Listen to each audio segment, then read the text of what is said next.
நீ வெற்றி பெற வேண்டும் மகனே, என் இனிய தமிழ் மகனே. நீ ஒரு புதிய சரித்திரம் படைக்க என் மனமார்ந்த வாழ்த்துக்கள். சினிமாவில் நீ சிகரம் தொட்டது போல மக்கள் பணியிலும் நீ பெரிய வெற்றியை பெறுவாய் என்று நம்புகிறேன். மக்களுக்கு நல்லது செய்ய துணிந்து வந்திருக்கும் உனக்கு என் ஆசீர்வாதம் எப்பொழுதும் உண்டு. இப்படிக்கு பாரதி ராஜா.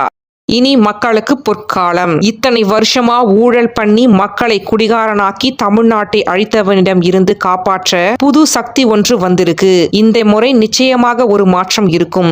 இந்த முறை இளைஞர்கள் முதல் பெரியவர்கள் வரை ஒற்றுமையாக இருக்கிறார்கள். நிச்சயமாக இந்த ஆட்சி மாற்றம் மக்களுக்கு ஒரு பொற்காலமாக இருக்கும். இப்படிக்கு டி. ராஜேந்திரர். விஜய் வந்த பிறகுதான், விஜய் அண்ணன் அரசியலுக்கு வந்த பிறகுதான் மாணவர்கள் கூட அரசியலை பற்றி பேசுகிறார்கள். அதுவரை அரசியல் என்றாலே ஊழல் சாக்கடை என்று நினைத்திருந்தவர்களிடம் கூட இவரால் அரசியல் மீது ஆர்வம் ஏற்பட்டுள்ளது. கண்டிப்பா அவர் அரசியலில் ஒரு மாற்றத்தை ஏற்படுத்துவார். இப்படிக்கு நடிகர் ஷாம். திருச்செந்தூர் செல்கிறார் விஜய். தனி விமானம் மூலம் இன்று இரவு 11 மணிக்கு விஜய் மதுரை பயணம். மதுரையில் இருந்து சாலை மார்க்கமாக நாளை திருச்செந்தூர் செல்கிறார் தமிழக வெற்றி கழக தலைவர் விஜய். பதில் சொல்லுங்க. இதுவே இவர்களைப் போல் விஜய் சுற்றுலா சென்றிருந்தால் ஊடகத்தில் என்னவெல்லாம் வசைப்பாடி இருப்பார்கள்.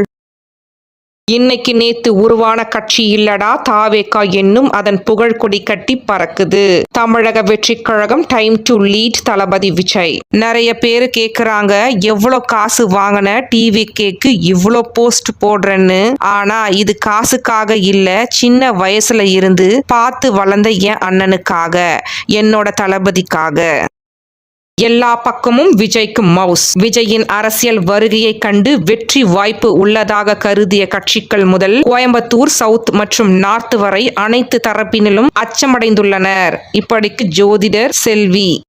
அனைத்து இடங்களிலும் அன்பை சம்பாதித்து வைத்திருக்கும் விஜய். கர்நாடகாவை சேர்ந்த விஜய் ரசிகர் ஒருவர் நடந்து முடிந்த சட்டமன்ற தேர்தலில் தமிழக வெற்றி கழகம் தளபதி விஜய் முதலமைச்சராக வேண்டும் என்று ஒரு கிறிஸ்துவ தேவாலயத்தில் படிக்கட்டுகளில் முட்டிக்கல் போட்டு தனது வேண்டுதல்களை நிறைவேற்றி புகைப்படம் இன்டர்நெட்டில் அதிகமாக பகிரப்பட்டு வருகிறது.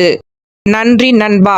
தளபதி விஜயின் பாதுகாவலர் நைம் முசா. தேர்தல் பிரச்சாரம் முடிந்ததும் தனது பாதுகாவலர் நைம் முசாவை கட்டி தழுவி அன்பை வெளிப்படுத்திய விஜய்.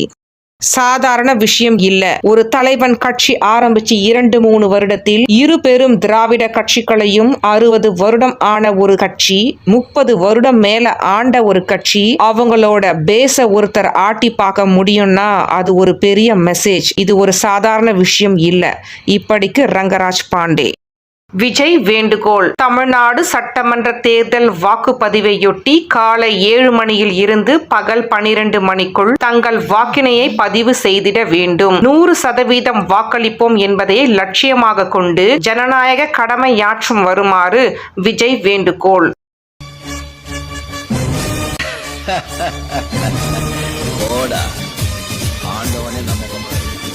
விஜய் ஒரு பேரதிசயம், கணிக்கவே முடியல. விஜய்க்கு வரும் கூட்டம் ஓட்டாக மாறுதா என சொல்பவர்கள் தங்களையே ஏமாற்றிக் கொள்கிறார்கள்.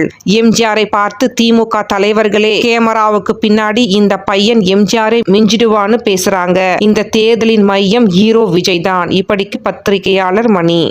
விஜய்க்கு இருக்குது மாஸ். கடந்த 2021 நடந்த பொது தேர்தல் அது வெறும் மும்முனை போட்டி. அப்ப நடந்தது பொது தேர்தல், இப்ப நடக்க போவது புது தேர்தல். இந்த மும்முனை போட்டிக்கு மேல ஒரு புதுசா ஒரு நடிகை கட்சி சேர்ந்திருக்கிறது. ஆக இப்ப 4 முனை போட்டி.